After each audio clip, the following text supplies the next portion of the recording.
Alright guys, I'm going to talk about some of the advantages of the 20 gauge compared to a 12 gauge for a SHTF situation, um, you know, home defense or even just any tactical type situation. Um, but we're talking, you know, defense rounds here. These are my hand loads. These are a number two buck load. There's 12 of these in there. It's a 27 caliber pellet. So these are nickel plated, 27 cal.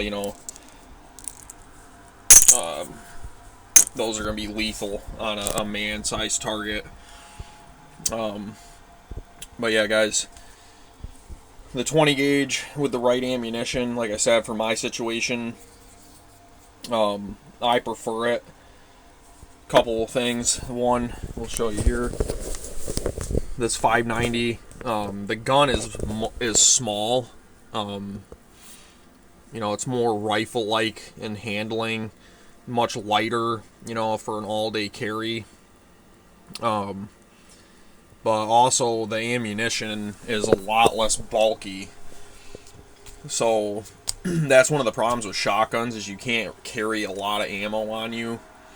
Like I have a chest rig, excuse me, chest rig setup.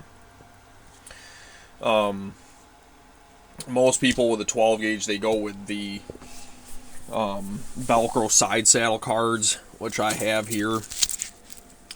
I had a 12 gauge set up with these, and they're the idea of it being able to have these loaded,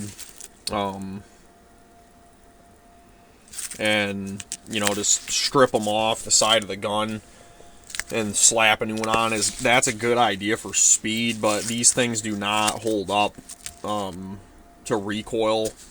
They're just not good for like actual, like a war scenario. They're not durable enough. The shells move around too much. You can lose the shells out of them under recoil.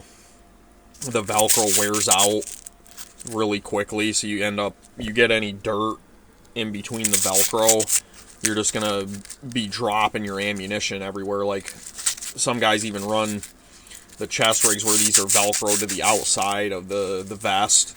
That's a horrible idea, especially if you have to lay prone. You're just going to be covering your ammunition with dirt, and these are going to be falling off of your kit. I went away from those just for that reason. So I have a normal side saddle. With the 20 gauge though, this is a standard rifle bandolier that's Molly. So I can put two of these stacked on each side of my chest rig. If you obviously want to carry primarily ammo, you could put 6 or even more of these stacked. But the nice thing about these, the 20 gauges, they actually fit in the rifle bandolier. So I put 6 in there instead of that last one just to keep this more flat. So you got 12 rounds in there in a very, very small footprint. That's about the same footprint as what one of those 6-round or 7-round Velcro cards is taking up. So you got, double the amount of ammo, and it's protected. That's the thing, and it's not that hard to unclip that, drop this down, and then just load off of these. It's almost the same thing. You got the elastic bands, to load off of, and it's going to be right on your front here. So I would recommend, like I said, the 20 gauge. The ammo is just way less bulky.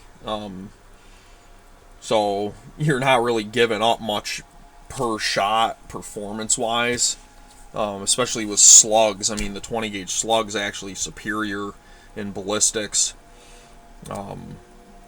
You're still throwing a 350 grain projectile is 1,600 feet per second. And it's got a higher ballistic coefficient because it's smaller.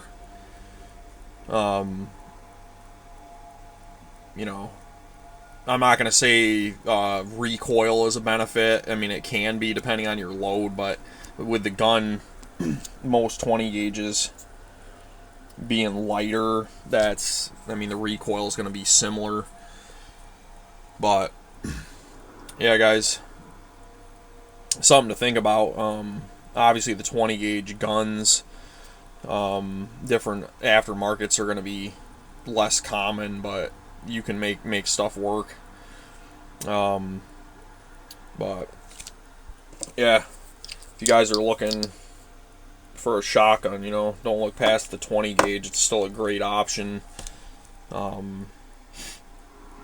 These loads here, I've tailored them down so you can smack the hell out of a 10-inch steel gong at 60 yards.